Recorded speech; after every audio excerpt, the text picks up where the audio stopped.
history of our human civilization goes back much farther than we can imagine. There are 7 root races, or evolutionary cycles, through which humanity evolves. Each root race is divided into 7 minor cycles, called subraces, which are again subdivided into 7 branch or family races. These subdivisions are related to the modern concept of races and ethnicities. It must be stressed that the subraces refer to cultural qualities and not to the level of evolution of the soul.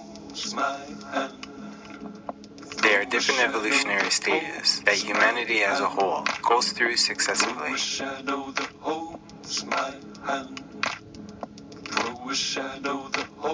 The same individuals that compose the current humanity have been reborn in all the previous root races.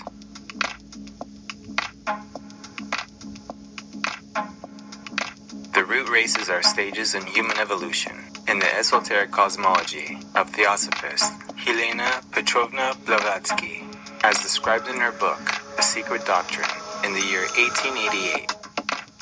These races existed mainly on now lost continents. According to Blavatsky's writings, there would be 7 root races assembled on Earth. Each root race is divided into 7 subraces. Only 5 root races have appeared so far. The 6th root race is expected to emerge in the 28th century. We are presently at the 5th stage, referred to as the Aryans. The word Aryans means noble in Sanskrit. It is unfortunate that the term Aryan was adopted and perverted by Hitler and his intellectual predecessors, fantasies of an Aryan Superman, and is still used today by right-wing, white power extremists. Hitler and his inner circle also perverted some genuine ancient symbols, like the swastika, an ancient Sanskrit symbol.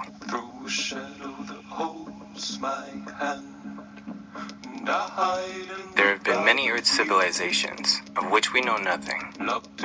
These races evolved from ethereality to materiality.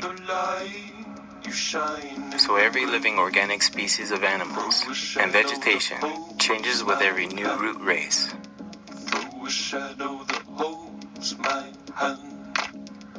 Every subrace and nation have their circles and stages of developmental evolution repeated on a similar scale. Our race then has as a root race crossed the middle line of the root races and is cycling onward on the spiritual side. The periods of the great root races are divided from each other by great convulsions of nature and by great geological changes. Every root race is separated by a catastrophe or a cataclysm. The basis and historical foundation of the fables woven later on into the religious fabric of every people, whether civilized or savage, under the names of deluges, showers of fire, and like the great flood. Our present continents have been submerged and had the time to reappear again and bear their new groups of mankind and civilizations, and that at the first great geological upheaval, at the next cataclysm, in the series of periodical cataclysms that occur from the beginning to the end of every round, our known continents will go down and the ancient continents will rise again. It must be remembered that the theosophical concept is that souls develop through an evolutionary process from mineral, plant, animal, and human. There is no transmigration backward, so a human cannot go backward to an animal, or a plant for example. Francis Bacon, whom Theosophy considers to be the legendary Count of Saint-Germain, in his work The New Atlantis, in the year 1627, describes a potential future civilization which lives on the land called Ben Salem. The first root race, Polarian. The first root race was ethereal. They were composed of etheric matter. They reproduced by dividing like an amoeba. Earth was still cooling at that time. The first mountain to arise out of the stormy ocean was Mount Peru. They had huge translucent or transparent bodies, ovoid though somewhat fluid in form, with no bones or organs, and had no hair or skin. They slowly grew more solid, but remained ethereal until the end. The race was sexless and propagated by fission. A large portion of the body separated itself and grew into a duplicate of its parent, similar to living cells today. In contrast to the huge and highly ethereal cells of the first race, our physical bodies today begin their existence as a microscopic cell or egg. A speck of gelatinous protoplasm which slowly hardens and grows into the human form.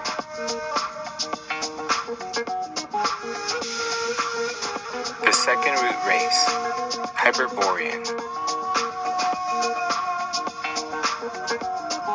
The second root race lived in Hyperborea. They were semi-astral beings, but grew denser and more opaque with each passing age. Towards its end, it became more gelatinous and filamentoid in structure, and developed the rudimentary beginnings of bones and organs, hair and skin. Although still more or less a void in form, they began to show the first outlines of the later human form. However, towards its end, its bodies passed through many curious part-animal forms. The climate was tropical because the Earth had not yet developed an axial tilt. The second root race has no present-day descendants. The first two races were not fully human, as they had no self-conscious minds. Their consciousness was like that of someone in a daze or deep daydream.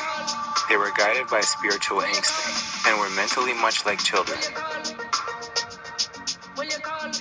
The third root race, Lemurian.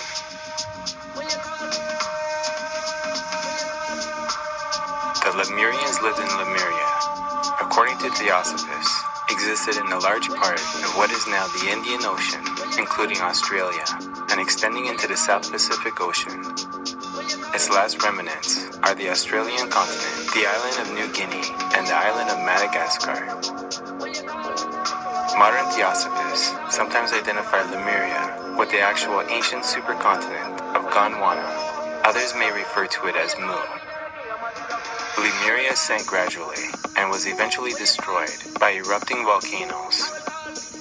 According to traditional theosophy, the Lemurian root race began 34.5 million years ago in the middle of what was then believed to be the Jurassic.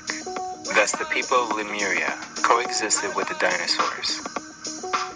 The early third root race was hermaphrodite or androgynous.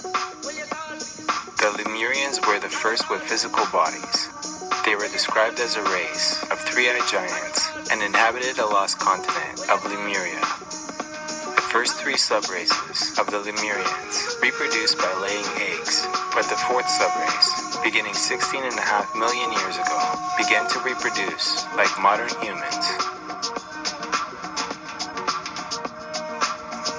The Lemurians were endowed with a third eye at the top of the head. It was in fact the first eye, the two front eyes developing later. It is also known as the Eye of Shiva, the Wisdom Eye, or the Diva Eye. It was originally an organ of both physical and spiritual vision. With the development of increasingly material bodies and the separation of the sexes, the eye began to lose its power. It gradually petrified and finally disappeared from the outward anatomy of humans in the middle of the third subrace of the Atlanteans. Some describe the third eye of the Cyclops to be the pineal gland of the brain, or what today is known as the third eye of modern humans.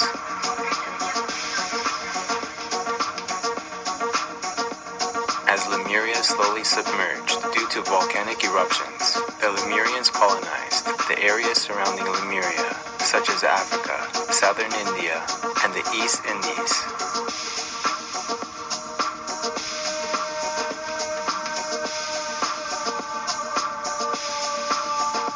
The fourth root race, Atlantean. The fourth root race starts with a race of two-eyed giant humans, beginning about 60 feet tall, then decreasing to 20 to 30 feet tall, which got progressively smaller, until they reached modern human size.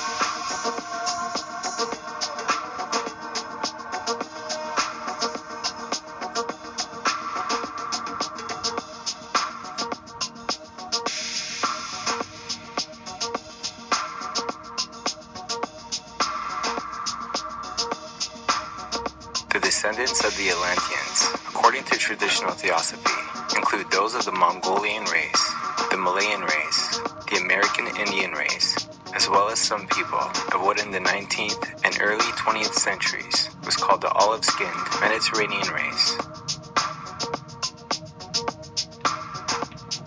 The civilization of Atlantis. During the long period of time when Atlantis was ruled by the Toltecs, the ancestors of the Amerindians, the civilization of Atlantis was at its height.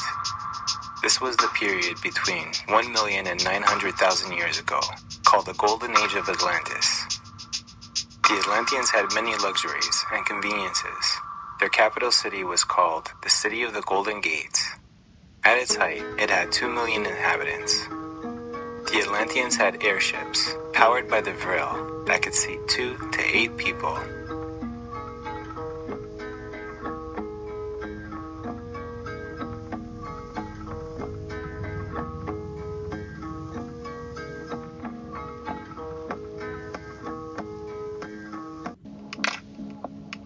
The downfall of Atlantis started when some of the Toltecs began to practice black magic about 850,000 BC. Corrupted by the dragon, Devatat, remembered as Devadatta, the opponent of Buddha. Although they were opposed by white magicians, the war between the white magicians and the black magicians continued until the end of Atlantis.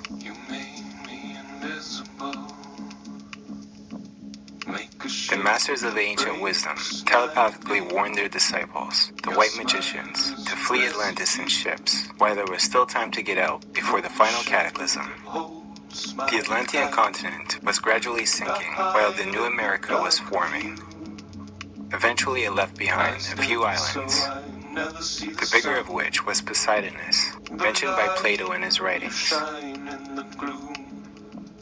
The fifth root race, Aryan.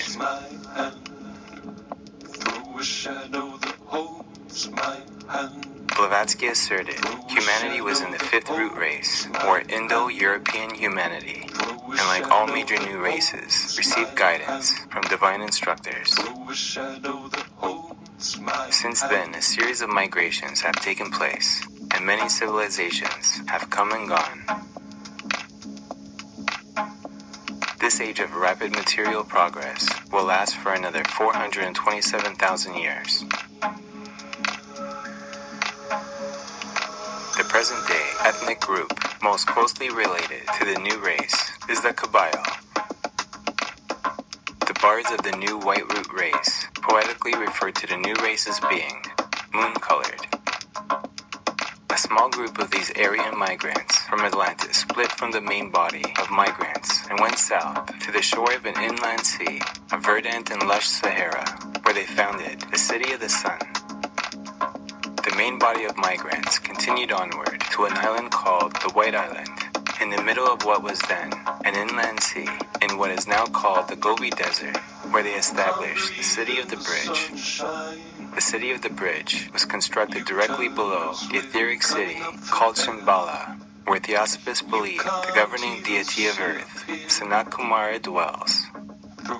Thus, the ongoing evolution of the Aryan root race has been divinely guided by the being Theosophists call the Lord of the World. The seeds of the sixth root race are already being sown, largely in the Americas, and will become fairly numerous towards the end of the Kali Yuga. Subraces of the Aryan root race